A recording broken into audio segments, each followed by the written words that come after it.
Kim, in case you hadn't seen, Andrew's on.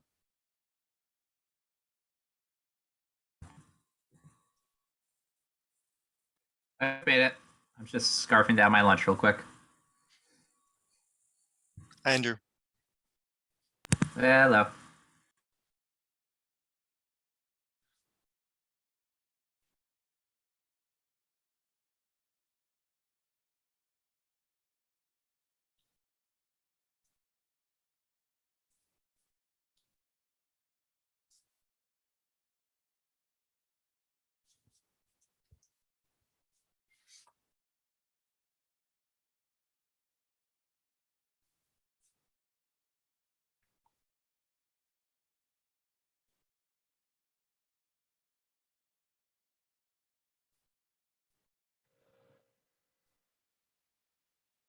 Welcome to the Disability Awareness Alumni Identity Talk, brought to you by the Offices of Career Solutions and Corporate Engagement, Inclusion and Diversity Engagement and Development, and Alumni Relations. My name is Brandon Martin. I'm a junior cybersecurity analytics and operations major and a student coordinator for the IST Diplomats. I will be moderating today. Our other co-moderator, Aubrey McElrath, unfortunately can't be with us today. We're pleased to have you join us for this session acknowledging National Disability Employment Awareness Month, which commemorates many and varied contributions of people with disabilities to America's workplaces and economy. We will begin our program in a few moments. I'd like to mention that we are recording this session today, and now let's meet the panelists. First, we have Scott Robertson, PhD, 2013 graduate of IST and current policy advisor for the U.S. federal government. Next, we have Alexander Ross, 2003 graduate of IST, currently a senior clinical systems analyst at Allegheny Health Network. Also on our panel today is Andrew Weiner, 2009 IST grad and a staff research associate at the MIT Lincoln Laboratory. Welcome everyone, and thank you for being a part of such an amazing panel. If you could each share a little bit more about yourself, and then we'll start with some questions. John, we'll start with you. You mean me, Scott? Was I supposed to go? Okay, yes, no worries. Of course. Thanks, Brandon. I'm Dr. Scott Michael Robertson. Brandon, as you shared, I'm a 2013 graduate of the PhD program in IST at PSU. And I'm an autistic adult with secondary neurological disabilities living in the Washington, D.C. metro area. My secondary disabilities, including mental health disabilities. And my pronouns are he, him, and his. I'm a white man with glasses, brown hair, and blue eyes. I'm wearing a checked shirt of blue and gray, and my background is the DC, the Lincoln Memorial with the Washington Monument in the distance. I work as a policy strategist, social scientist, and consultant, and I have a faculty affiliation with Syracuse University as a research professor in the Fall College of Sport and Human Dynamics. I also have about 7 years of combined professional experience in advancing national policies and practices for roles in the legislative and executive branches of the federal government. And my current work portfolio as a senior policy advisor in a federal agency focuses on inclusive apprenticeships, neurodiversity at work, and accessible and emerging technology. And before that, I had served as a Kennedy Fellow for U.S. Senator Tom Harkin in the U.S. Senate Committee on Health, Education, Labor, and Pensions. And I also served as the founding vice president of the Autistic Self-Advocacy Network, or ASAN, a national nonprofit based here in D.C. Thanks. No problem. Alex, could we hear a little bit about yourself? Yes, my name is Alexander Ross, and I'm a part of the first graduating class of IST, graduated in 2003. And it was actually still called a school back then, not a college, so that's kind of tells you how old I am. My name is actually on one of the bricks on the IST building. So I was born with a bilateral severe hearing loss as well as cerebral palsy. And my parents were told that I was never going to walk or be successful in life. So I'm proud to say that I was able to go full mainstream through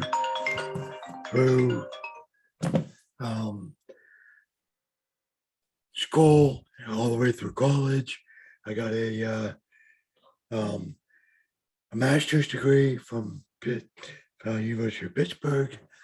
And additionally, I also was able to play soccer and ski and golf.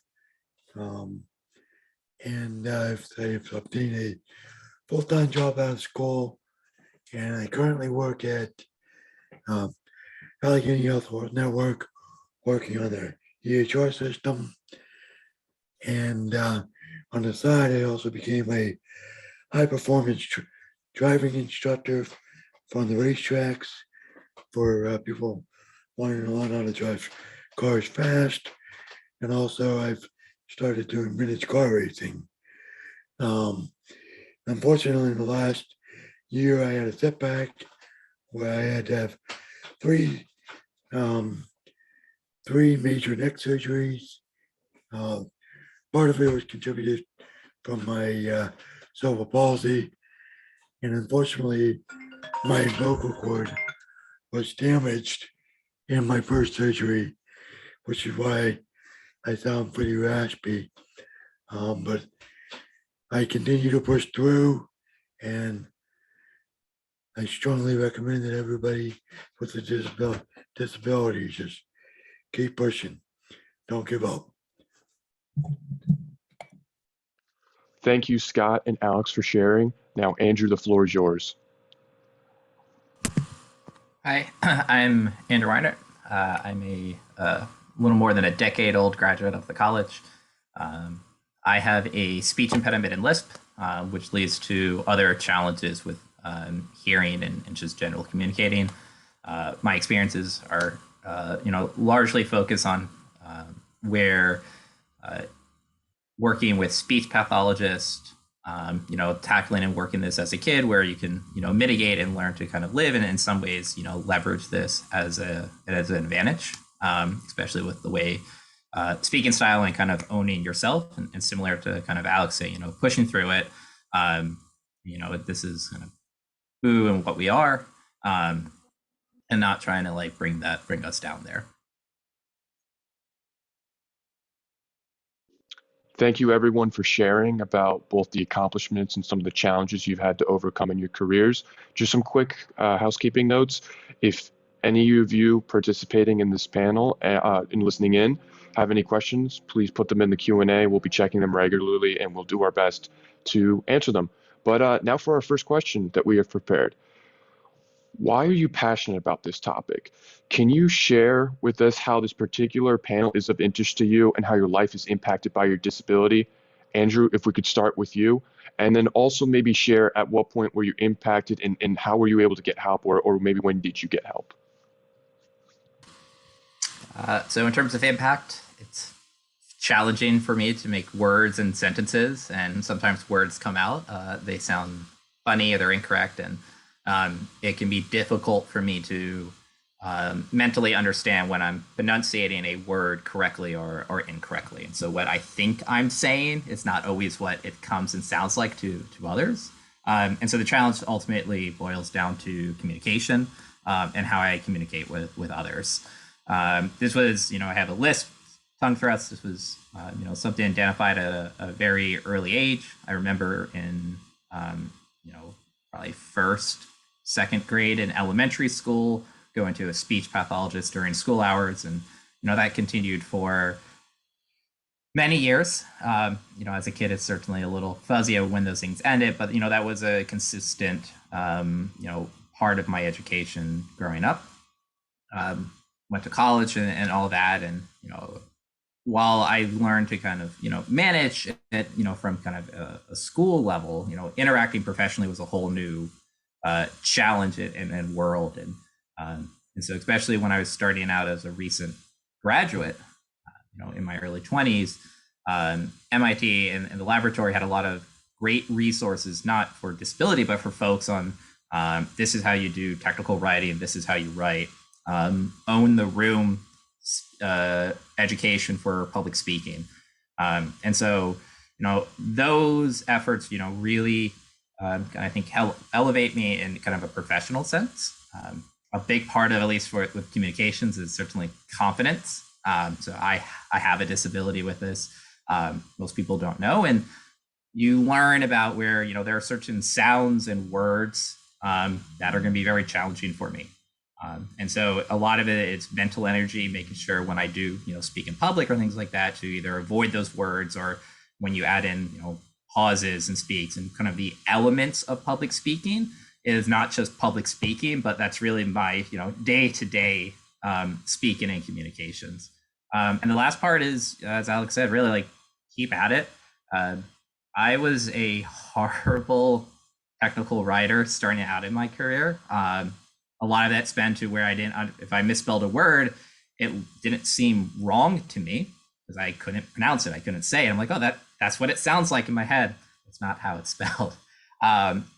And with a lot of practice, I'm now one of the most proficient, technical writers in peer review in my research group, and helping now mentor others with it.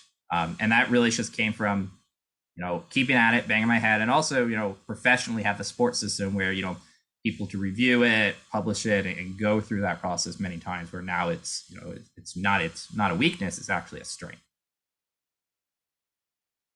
Thanks for sharing, Andrew. If we could move over to Alex, would you like to share your opinion on these questions?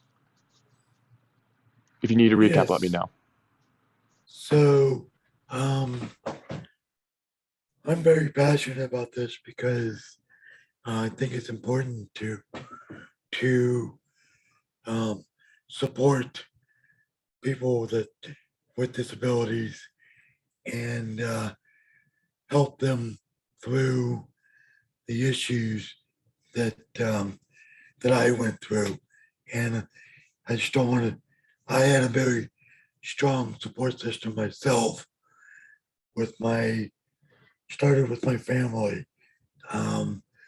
When they told my parents that I was hearing impaired, my grandfather's first response was, well, the only person I know is deaf is somebody that won the Nobel Peace Prize. So right then, I was only 18 months, but I had the support from the beginning. And it's very, very important for anybody with disability to have that support structure.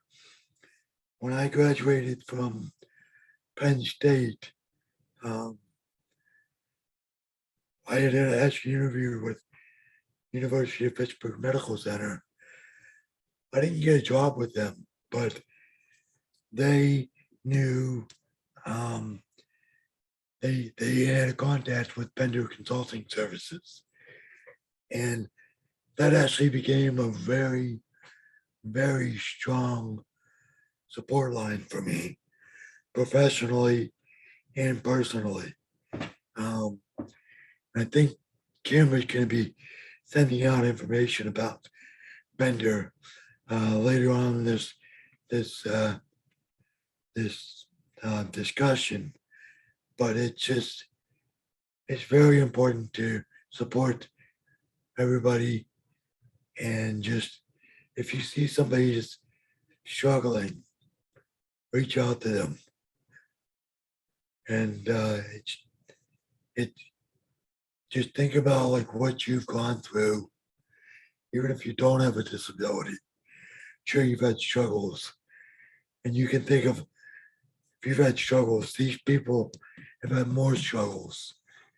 And if you give them a chance, you'll find that they're more than likely going to be a stronger worker because of everything they've had to overcome. Thank you. Thank you, Alex, for that wonderful response. I'm going to pass it on to you, Scott. Yeah, thank you, Brandon. And what Alex Andrew has shared has also resonated with me. And I also faced low expectations from folks at times because of my disabilities, and also predictions that I would not be successful, including some clinicians when I was a kid thought I might not even make it through high school, yet alone make it through higher education, graduate school included, and a major career path. And I feel very passionate about this topic because of the impact of the lived experience of my significant cognitive disability, my autism, and other disabilities that I have, and take inspiration from trailblazers in the disability rights movement, including like Judy Heumann, Ed Roberts, Justin Dart. I'm a national leader now myself in the disability rights movement, leader in the neurodiversity movement, autistic rights movements as well. And I think learn and process information atypically because of my autism, and that is led me often to face major barriers, including pervasive bullying, victimization, and ostracism. My disability affects social interaction, communication, executive functioning, and sensory processing and motor coordination. So I've needed a lot of supports and services throughout my journey in school and then in my career: speech and language therapy, occupational therapy, learning supports, et cetera, different accommodations and supports to handle like workplace communication. And I've also had a lot of challenges in my life, such as like forming friendships, navigating the social scene, planning and organizing tasks, dealing with sensory overload and motor skill coordination. There's a lot of different elements in terms of the different aspects of the brain that are atypical with autism. And what especially surprises some folks too is that I don't drive because of my autism in terms of the impact on motor, sensory, executive functioning. So I don't have a driver's license, and I have to navigate by connecting with, say, public transportation, et cetera. And sometimes there are places that are harder to get to where I've needed to share rides with other folks because of not driving. And I strive to pay it forward for other folks who face barriers with significant disabilities, other disabilities, and support empowerment, removing barriers to success, fostering improved support services and accessible and assistive tech. And achieving the goals of the Americans with Disabilities Act and disability rights movement, which I'm glad with this panel that we're sharing our personal experiences and how we move things forward in our lives, because the model of the disability rights movement is nothing about us without us. And the goals that many folks like myself and my here in the panel in terms of, and I know also in my professional career, are things like improving access to equality of opportunity, full participation, economic self-sufficiency, and independent living, and striving to make sure that folks can access greater just opportunities in life to live the American dream like anybody else. That people with disabilities are people, we are people ourselves, and we just want the same things as other folks without disabilities want. We want full access to our human rights to live a great, meaningful life, a high quality of life in society here in America and other countries.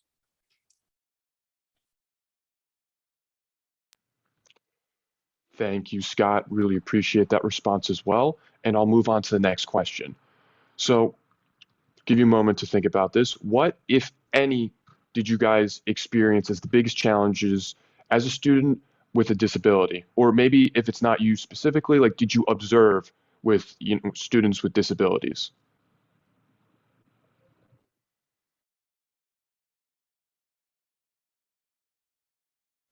I can start with you, Alex, if you'd like to take the floor for this. Yeah, so my biggest challenge was trying to take notes with my hearing disability, and then also my being slow to write because of my cerebral palsy.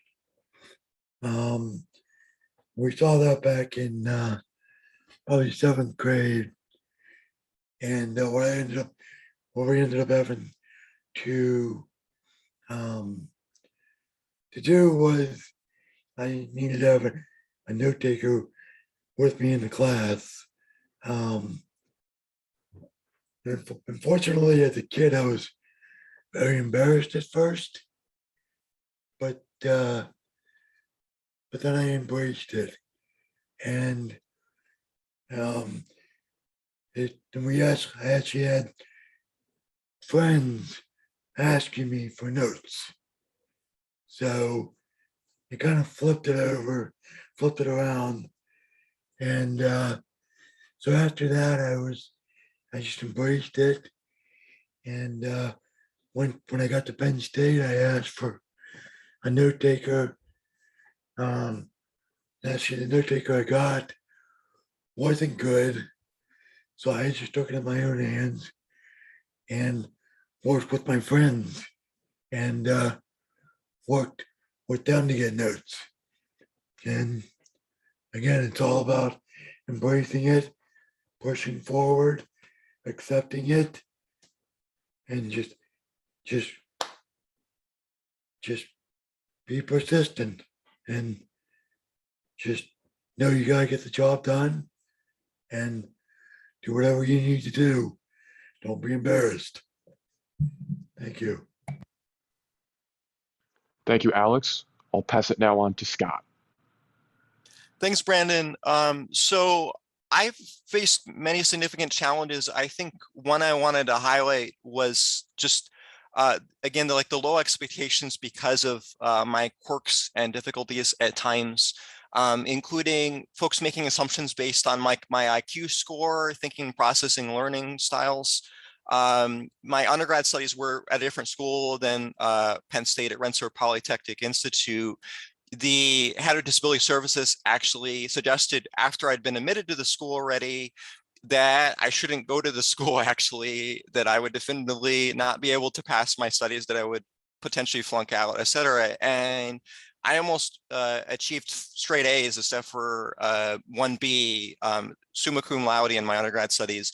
And that was because of my tenacity and my willingness to strive to work really hard, to adapt in terms of studying really hard. I had done that also in high school and developed really strong study skills that helped me compensate for difficulties I have in certain areas of information processing and learning.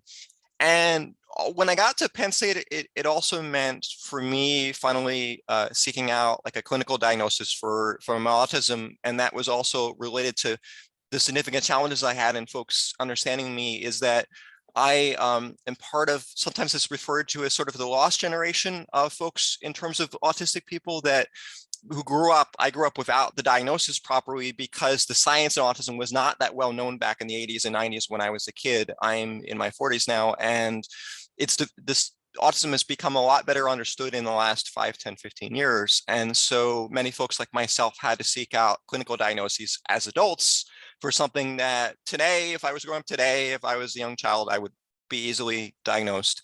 And so when I started my PhD program at Penn State, I sought out the clinical diagnosis at the psychology center, and it was a psychological clinic on campus. And it was really helpful for finally having that diagnosis and making sure that I could receive the accommodations and supports I needed to be successful in my classes and my doctoral studies, including extended time on tests and taking tests in a quiet room, for instance. And I'd known about my autism for a long time, had found out about my autism in my undergrad studies at RPI, but it was helpful to have that clinical diagnosis, and also was helpful also as I grew along in my studies to have more solidarity with other folks in the autistic community of autistic people ourselves and other folks with significant disabilities who could, be there with me to share solidarity in terms of pervasive challenges that cause, stress and strain in life. And sometimes just the disability itself is almost sort of like a secondary job, if you will, that is something I have to manage regularly in terms of cognitive overload, sensory overload with fitting in life. And by the way, just as a quick thing before I pass it over, is it's cool that there are folks who knew me when I was a teaching assistant, a graduate teaching assistant at Penn State. So it's good to see folks who are successful alumni now who are here on this, watching this webinar. And I'm glad to be sharing my perspective now as an alumnus. Thank you, Scott, for your response. I will now hand it off to Andrew. So a real big challenge was foreign language for me. In high school and college, right, there's often a foreign language requirement, and I can struggle understanding words in my native language. So throw me into the deep end with any other language and things can get hairy pretty quickly. It didn't matter if it was Spanish, right? Everyone takes Spanish, Latin, any of the romantic, right? tried a lot of things, and nothing ultimately kind of resonated with me better than one way or another. Ultimately, though, it is it's a graduation requirement. You have to pass. And so what a lot of folks would think, oh, you're taking Spanish 101, you're taking Latin 101, that's an easy class, ended up being like one of the most challenging classes I've taken in college, and the subsequent ones. And so just balancing that, setting the expectation for yourself, and then also just right when you're performing well in what people deem to be hard classes like linear algebra, calculus, where those classes may come honestly way easier than just introductory Spanish. And so it's just managing that, putting the support group around, and ultimately not letting that really get to you. Everyone has strengths and weaknesses, and my weakness is often many people's strengths, but that's who I am, and it's right. And so balancing that out, was something that walking away was a big lesson learned for me. Thank you so much, Andrew. Okay, now I will be moving on to the next question, so you'll all have a moment to formulate your responses. So, how would each of you talk about the value of diverse identities within the workplace in each of your respective areas of industry?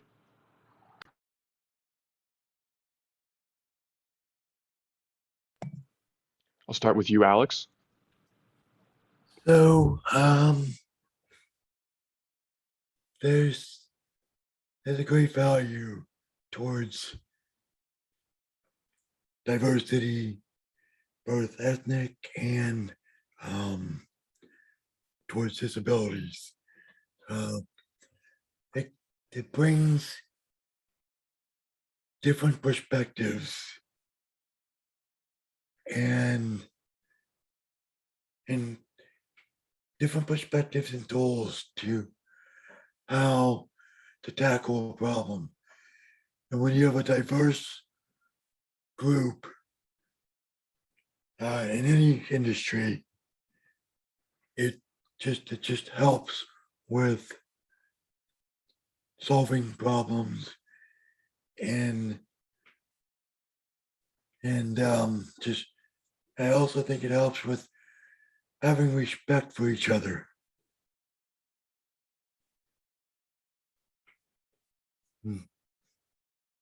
Thank you. I appreciate that response, Alex. Thank you so much. Andrew, would you like the floor? Yeah, so, I work in a very collaborative research space.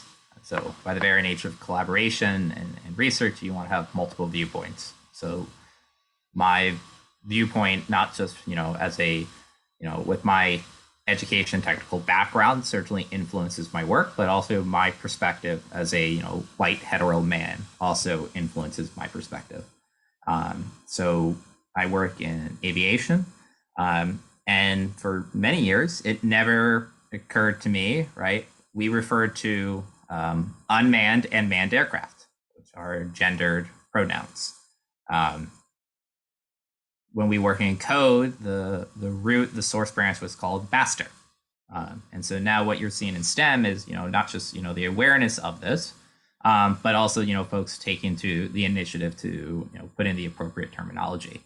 And so right now, like I'm writing a few papers and we're having, discussions about, well, do we call a drone a drone or an uncrewed aircraft? What's the right way technically? And so I think, that's moving the tech industry forward. And in many ways, it can make some of the terminology, it's better, right? Crewed versus uncrewed. It's much easier semantically to kind of understand, say, unmanned versus manned, or drone versus unmanned. And how is a drone different than a UAS, which is different than an airplane? Well, they're all the same. And so I think these reevaluations we're having now with individual identities is good society, but it's also good technically. The other thing is, a workplace is inherently a societal place. We interact with each other as part of the workplace. And you can learn different experiences and different ways to communicate based upon other people's diversity. And so I, a few years ago, attended a major event in Asia where there were representatives from many different countries in the region. And in Asia, nonverbal communication is very important. And so going into that event, I learned up about how nonverbal communication is used there. And because sometimes it's difficult for me to speak, those skills and experiences of relying more on nonverbal communication for that event has now carried through, and I still use today. And so there is, part of this is working with diverse backgrounds and different experiences are also ways to improve yourself, which has been very beneficial. Thank you. Thank you, Andrew. Now I'll pass it over to Scott. Yeah, thank you, Brandon. And what Alex and Andrew shared obviously also strongly resonates with me. I am a very large supporter of diversity, equity, inclusion, and accessibility, what we now often call DEIA.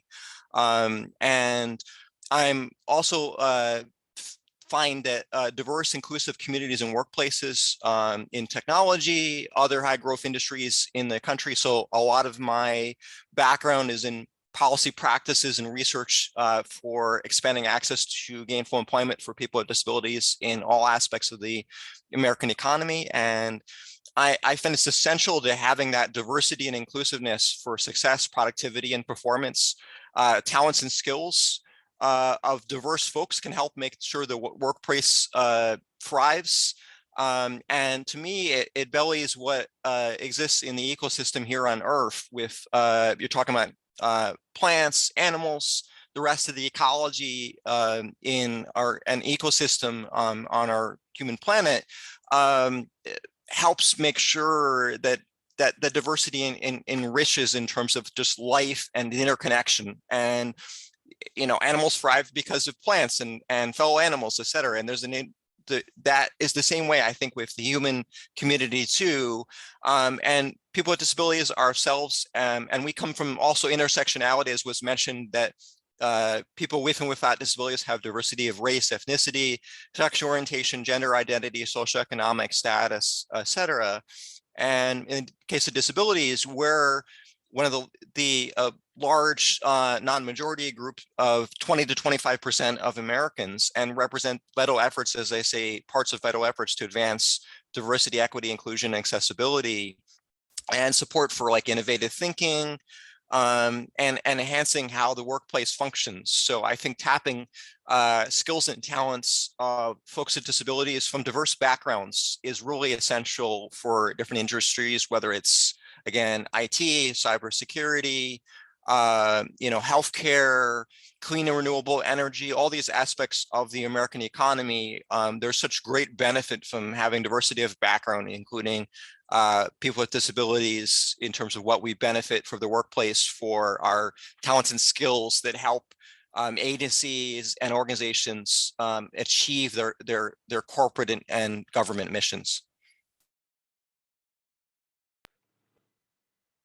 Thank you, Scott, for your response. And we actually had a question sent in to us, so I will pull it up now, and I will give you all a moment to think about your responses to it. Okay, so the question is, how did living with a disability affect your social life in college, and also being able to adapt to your work and career profession right now? I'll give the floor to Andrew to start. So I think in terms of, I don't have a physical disability. So ultimately it boils down to communication.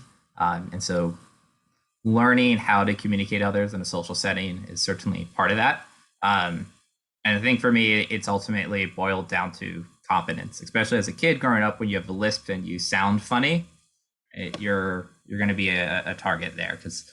And so I think what really turned the corner for me was just being confident with it. And many things, whether or not you have a disability, if you're confident in a social setting, that's 80% of the battle right there. And similarly in the workplace, right? You're being confident and not cocky, but being confident in what you're trying to communicate and what you're trying to convey to others. is the key part. And so I think in terms of just adapting, it's not trying to kind of conform to others. It's really being confident in yourself, and that will then lead to kind of the success down the line. Thank you, Andrew. I'll pass it on to Alex now. So as far as impacting, like how it impacted my social interaction in college, I am a very outgoing person. I always interact with anybody who doesn't. I didn't let my hearing disability or my cerebral palsy get in the way. I don't think that I voiced, like, told everybody about my CP. If they asked me, I told them. But everybody could see my hearing disability. And then you could also hear it in the way I spoke. I sounded way different before than I do now. But I just did not let that stop me. And as Andrew alluded to, gotta have confidence, and I had confidence. And I did not, one of the struggles I did have socially was hearing people, what they said. And I did not have any fear in asking people to repeat themselves. And I still don't. I know that as far as hearing impaired people, I know a lot of people just assume what they heard. And I've tried to talk to some of my hearing impaired people, friends, about that. That you gotta, don't be afraid of asking people to respond or to repeat, because if you don't know what they're saying, how can you respond? So again, it's having confidence and not being shameful and asking people to help. In this case, it was helping by repeating. Thank you. Thank you, Alex. And now I will pass it on to Scott. Thanks, Brandon. Challenges in social experiences, socialization, friendships, social rapport with others is a major part in terms of the impact of my autism, and alongside with other aspects of communication, auditory processing, etc. All that's difficulties that I had growing up. I just had such significant difficulties with, as I mentioned earlier, with bullying, victimization, and just challenges sort of making friends, because that did not come as easily to me. And a lot of folks also did not understand my quirks and differences. And I was not invited to, for instance, birthday parties, hangouts with folks in middle school and high school, like the most of the rest of my peers. I was very isolated, lonely often throughout middle school and high school, did things on my own often, except for some interaction online. And then this continued into my undergrad and graduate studies. I grew more confident as I got older throughout my undergrad studies and then into grad school, but it was still a challenge over time that I had to stay with my tenacity and just keep learning skills and interacting with folks and just keep trying, even though it was challenging at times to fit in and for folks to understand me. And I just kept at it throughout my life, and eventually got stronger at making friendships and finding people, not just making friendships, but finding people who could understand me, relate to me, have strong empathy and support. And I find especially folks who are flexible, kind, open-minded, willing to think outside the box, thinking of folks' differences, real passionate on supporting folks' differences, are often very supportive in terms of friends and mentors too. The mentors have been very helpful in terms of guidance throughout my life, including in the social barriers that I had. But it was really challenging in undergrad and even grad school with my doctoral studies, for instance, at Penn State, that I had a lot of challenges even fitting into my own PhD cohort, and with folks understanding me was difficult at times, and I think that hampered at times with completion of my doctoral studies is the isolation that I faced at times, and the ability to develop self-advocacy skills along the way at the same time, because I was never taught these things, how compensatory skills for socializing, communicating, executive functioning, et cetera. A lot of that stuff I had to learn on my own or read online or learn from friends and colleagues as I met them over time, and develop like a skill set of compensatory strategies. But on the flip side, it also hampered my mental health at times, that sometimes masking my autism, if you will, trying to fit in and pretend to be normal at times has hampered mental health. There's a lot of research that's come out about that recently. And so about how masking or camouflaging of autism can be a double-edged sword. So I've tried to balance things in recent years of masking to a certain extent, but otherwise, letting other folks know, like, I make eye contact typically.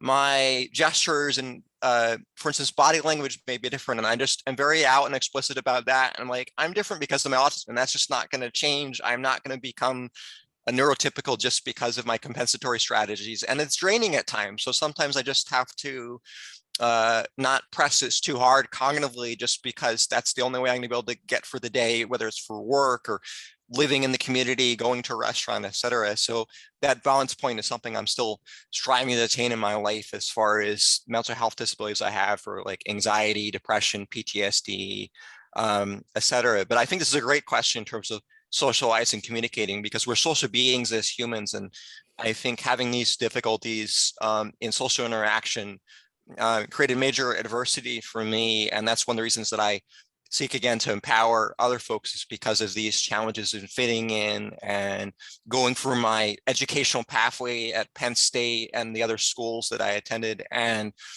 having success in my career in public policy and academic research in my faculty role at Syracuse. Thank you, Scott. And I think that provides the perfect segue into our next question. So what were some of the resources that you found at either Penn State, your community, or your employer that helped you with your disability, or some of the challenges that you faced? I know Kim's been sharing some links in the chat. So we'll start with Alex, because I know he's very passionate about this question. Oh, yeah, so at Penn State, I did go through the disabilities office. I had regular communication with them through my 4 years, but also I was very open with my instructors, and they were very supportive of me as well. And then, like I said earlier, I also engaged friends as support at Penn State. Now, after I graduated from Penn State, I stumbled into the Bender Consulting Services. They specialize in hiring people with disabilities and placing them in major corporations and government jobs nationally. I think they're actually starting to get involved internationally as well. So a very useful link for people out there on this Zoom is www.benderconsult.com. Another resource that I unfortunately was not able to use, but I've heard about it, is through Bender. It's benderleadershipacademy.org. Let me double check that. is Penn Leadership Academy. And I think it's .org. Kim will send that out. They focus more on high school kids and college age kids for people with disabilities. And they teach you how to, they teach you leadership. And so that's a very strong resource for you people at Penn State. And if you have younger siblings with disabilities that are in high school or middle school, refer them and your relatives to that. Another resource is Gerald Homey. Kim, if you could send out Gerald's email address to the committee, I guess you want to call it. He works at Bender Consult, and he can help you get a resume ready. He can also send your resume to different people if you're ready to start interviewing for full-time jobs. They will also help with internships.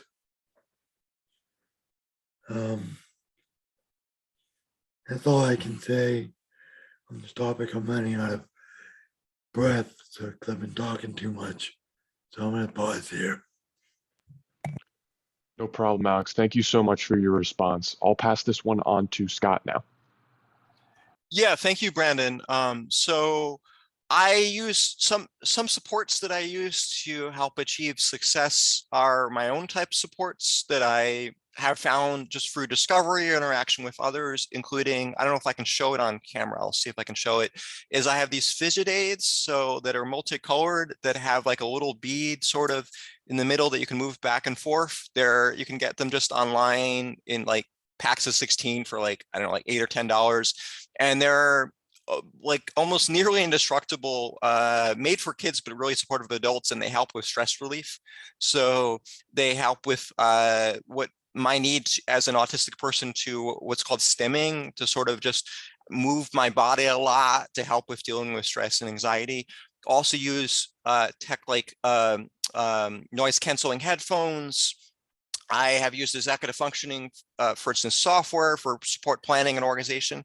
And then also had adjustments, for instance, for the workplace to help me enhance my workplace communication and interaction and deal with, again, planning, organization, sensory processing, et cetera. So for instance, connected with folks at, there's a technical assistance center that's funded by the federal government called the Job Accommodation Network at askjan.org.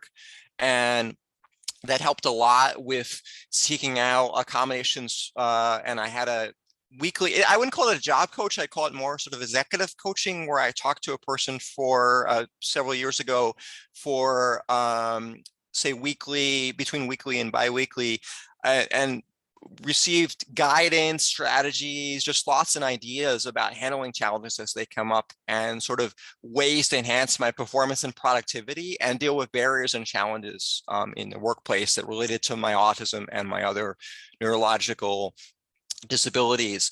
And then there's other supports that I've had. For instance, captioning is very helpful for me. I've requested it when it's potentially available because I have auditory processing issues at times. Most of the times I just sort of get by, but I keep captioning, for instance, turned on my TV, live streams, any place where it's available. If I see it in person at a conference, then I'll make use of it. And it just really enhances my ability to process information, be able to hear it and see it at times, especially when folks may have differences in terms of the way they interact in terms of like accents and things like that, or different rates of speech and processing in terms of how they express themselves and communicate. And I found it's just also helpful to be creative and flexible on supports and sort of think outside the box on what can be helpful for me as a person with disabilities to enhance my engagement, again, in like work, community living. And then when I was in school, I think I shared earlier that I had things like extended time on task, taking tests, extended time on tests, taking tests in a quiet room. And it was a little bit more challenging though in graduate studies, because after you're done with courses, there's not really good ways of handling how do you structure and support and empower folks. For instance, the dissertation process, which is very unstructured. And that's one of the things I'm exploring now, potentially in disability research, is how you could sort of have enhanced ways of supporting doctoral students and master's students in that sort of, as I say, relatively unstructured process of the thesis or dissertation creation. And so folks can be more successful in that and maybe collect some data in terms of on that lived experience on how folks are handling it right now and what folks have been doing as far as strategies and ways to be successful in achieving completion of their dissertations and theses. Thank you so much, Scott, for that response. Does anyone else have any final comments? There's this question that we got sent in, and I think it's really good, and I want you guys all to get a chance to answer. So, Andrew, if you have any quick things you'd like to share, but otherwise, I want to move on to this question, make sure we get to it, because I think it's really big and important that I get all of your takes on it. I think we can move to the next question. I think the big thing for me is seek help. Speech pathologist was, instrumental on where I am. And so, seeking help, but also engaging with that help and taking it seriously is key, because it is a two-way street. I could be put in a room with a speech pathologist, but if I was not engaged, it didn't matter if I was there or not.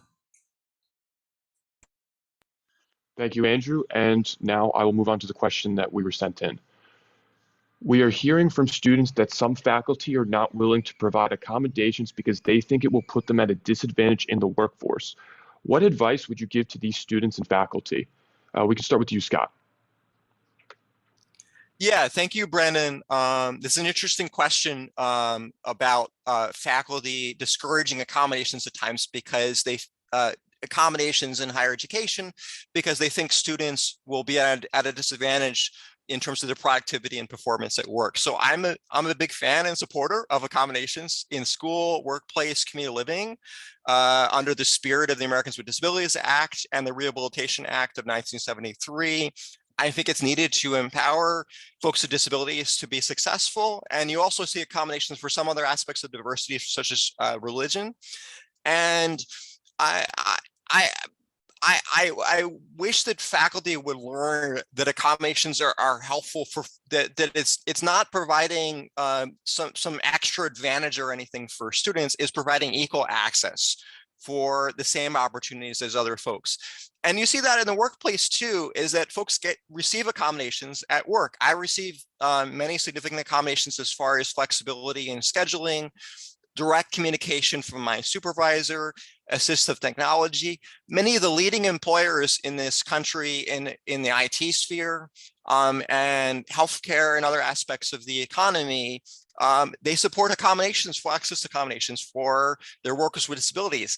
Not only do they support accommodations, but they find that that enhances the productivity and performance of workers with disabilities when they receive those accommodations. Because if they're not receiving the accommodations and supports they need to be successful, it puts them at a tremendous disadvantage in terms of being able to leverage their own talents and skills to be productive and perform at their highest level of potential performance.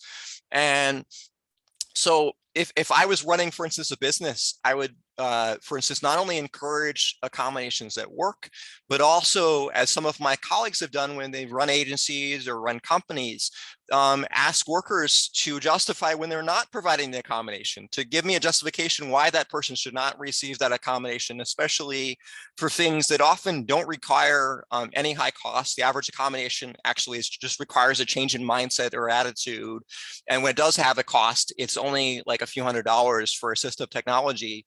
And businesses and agencies are able to provide that and are encouraged to do so under the Americans with Disabilities Act and in Rehab Act, again, just as in same for the parallel in higher education. And so I think it's a major part of success for folks.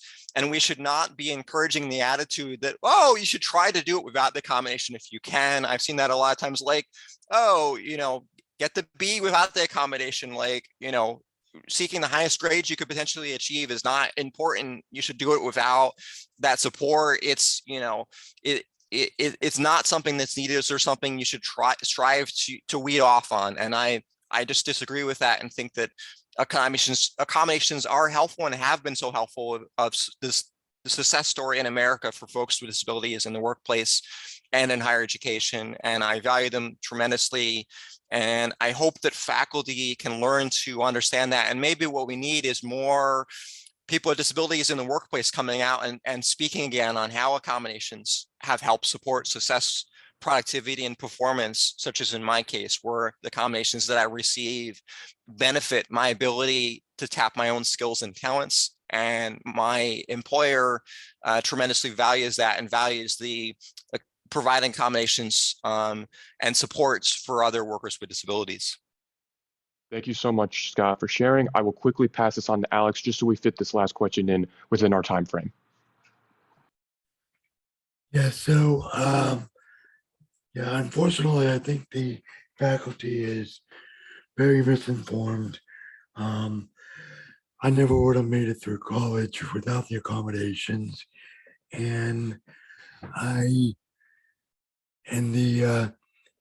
did not put me at a disadvantage at all.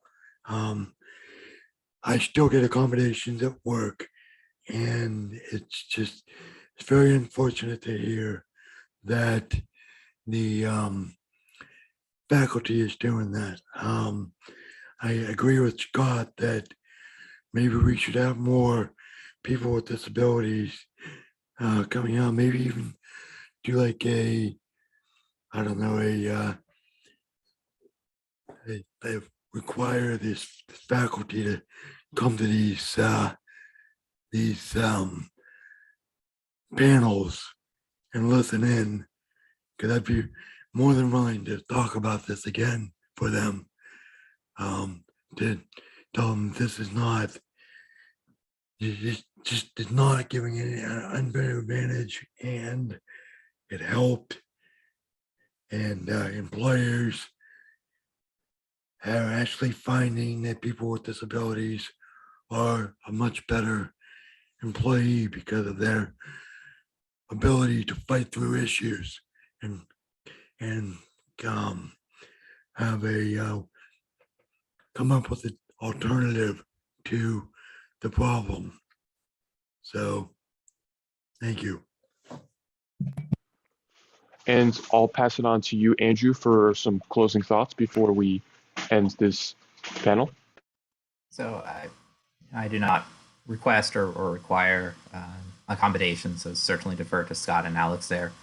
I think in terms of kind of a closing thought, though, it's really, you can work with the people around you, whether family or workplace, to kind of understand your quirks and when you may need help in those accommodations.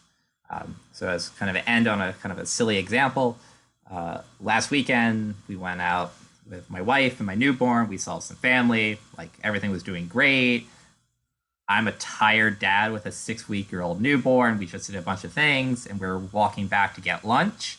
And I, had an event where, I just had a big tongue thrust and, overwhelmed. And I more or less, I just can't speak, or I start stuttering. And so ultimately what happened, my wife is the one who kind of recognizes, right? Knows, and she's like, just text me what you want and I'll walk in and I'll order it from Chipotle going inside and you stand outside with the kid. And so there it's right. She was accommodating me where I was having a challenge, but because, right, the expectations were set and things were known, right, when it came up, right, it wasn't a big deal and we, it didn't defer or change or anything about our day.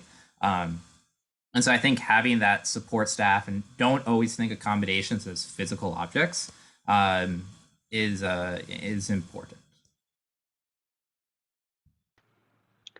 Thank you so much, Andrew, for these closing remarks. And I've been looking at the time and seeing that we are nearing the end of our panel. So I just want to take this time to thank everyone for participating and for all the panelists who have paved the way for us. Please look for future identity talks on the IST website. Our next one is First Generation on November 10th. Thank you guys for all coming out and hearing what these awesome panelists had to say. They've shared some great stories and answered some great questions. We appreciate all the feedback that you guys provided. Thank you so much.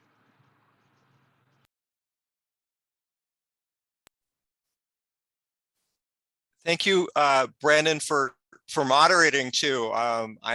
I think it's a good experience for you in your student experiences at IST, and I think you did a wonderful job in terms of facilitating the session, and this was very enjoyable conversation that we had on the lived experience of disability in higher education, the workplace, and just general life.